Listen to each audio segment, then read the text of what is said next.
त्र्यंबकेश्वर ज्योतिर्लिंग। यह ज्योतिर्लिंग गोदावरी नदी के करीब महाराष्ट्र राज्य के नासिक जिले में स्थित है। इस ज्योतिर्लिंग के सबसे अधिक निकट ब्रह्मगिरी नाम का पर्वत है। इसी पर्वत से गोदावरी नदी शुरू होती है।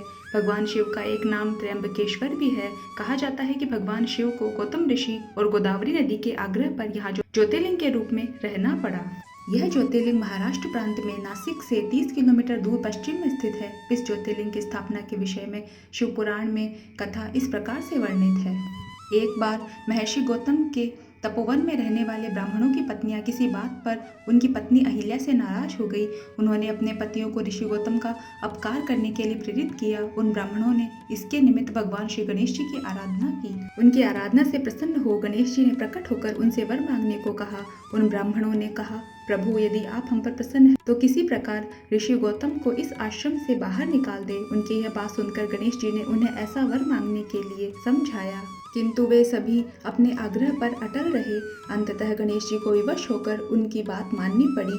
अपने भक्तों का मन रखने के लिए वे एक दुर्बल गाय का रूप धारण करके ऋषि गौतम के खेत में जाकर रहने लगे। गाय को फसल चरते देखकर ऋषि बड़ी ही नरमी के साथ हाथ में तृण यानी तिनका लेकर उसे हाँकने के लिए लपके। उन तृणों का स्पर्श होते ही वह गाय वहीं मरकर गिर पड़ी। अब तो बड़ा हाहाकार मच गया। सारे ब्राह्मण एकत्र होकर गौ हत्यारा कहकर ऋषि गौतम की भत्सना करने लगे। ऋषि गौतम इस घटना से बहुत ही आश्चर्यचकित और दुखी थे। अब उन सारे ब्राह्मणों ने कहा कि तुम्हें यह आश्रम छोड़कर अन्यत्र कहीं दूर चले जाना चाहिए। गौ हत्यारे के निकट रहने से भी हमें पाप लगेगा। विवश होकर ऋषि गौतम अपनी पत्नी अहिल्या के साथ वहां से एक कोस दूर जाकर रहने लगे। किंतु उन ब्राह्मणों ने वहां भी उनका रहना दूभर कर दिया। वे कहने लगे, गौ हत्या के कारण तुम्हें अब वेद पाठ और यज्ञादि के कार्य करने का कोई अधिकार नहीं रह गया। अत्यंत अनुनय भाव से ऋषि गौतम ने उन ब्राह्मणों से प्रार्थना की कि आप लोग मेरे प्रायश्चित और उद्धार का कोई उपाय बताएं।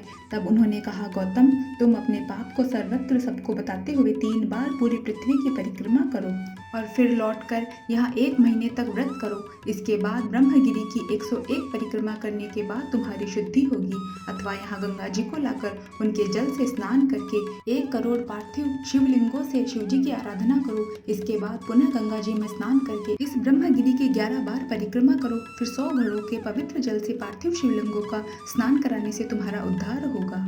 ब्राह्मणों के कथनानुसार महर्षि गौतम वे सारे कार्य पूरे करके पत्नी के साथ पूर्णतः तल्लीन होकर भगवान शिव की आराधना करने लगे। इसे प्रसन्न हो भगवान शिव ने प्रकट होकर उनसे वर मांगने को कहा। महर्षि गौतम ने उनसे कहा, भगवान मैं यही चाहता हूँ कि आप मुझे गौ हत्या के पाप से मुक्त कर दें। भगवान शिव ने कहा, गौतम तुम सर्वथा निष्पाप हो। गौ हत्या का अपराध तुम पर छल पूर्वक लगाया गया था। छल पूर्वक ऐसा करवाने वाले तुम्हारे आश्रम के ब्राह्मणों को मैं दंड देना चाहता हूँ। इस पर महर्षि गौतम ने कहा, प्रभु उन्हीं के निमित्त तो मुझे आपका दर्शन प्राप्त हुआ है। अब उन्हें मेरा परम हित समझकर उन पर आप क्रोध न करें। बहुत से ऋषियों मुनियों और देवगणों ने वहां एकत्र होकर गौतम की बात का अनुमोदन करते हुए भगवान शिव से सदा वहां निवास करने की प्रार्थना की। प्रभु उनकी बात मानकर वहां त्र्यंब ज्योतिर्लिंग के नाम से स्थित हो गए। गौतम जी द्वारा लाई गई गंगा जी भी वहां पास में गोदावरी नाम से प्रवाहित होने लगी। यह ज्योतिर्लिंग समस्त पुण्यों को प्रदान करने वाला है। ओम नमः पार्वती पतये हर हर हर महादेव।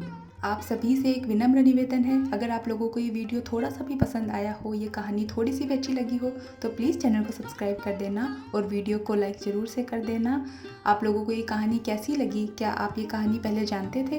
कमेंट बॉक्स में ज़रूर बताइएगा और साथ ही साथ बेल आइकन ज़रूर से प्रेस कर देना ताकि आप लोगों को नोटिफिकेशन मिल जाए। मिलते हैं एक नई कहानी के साथ, एक नई जानकारी के साथ अगले वीडियो में। तब तक अपना ध्यान रखिए, प्रभु भक्ति में मन लगाइए। हर हर महादेव।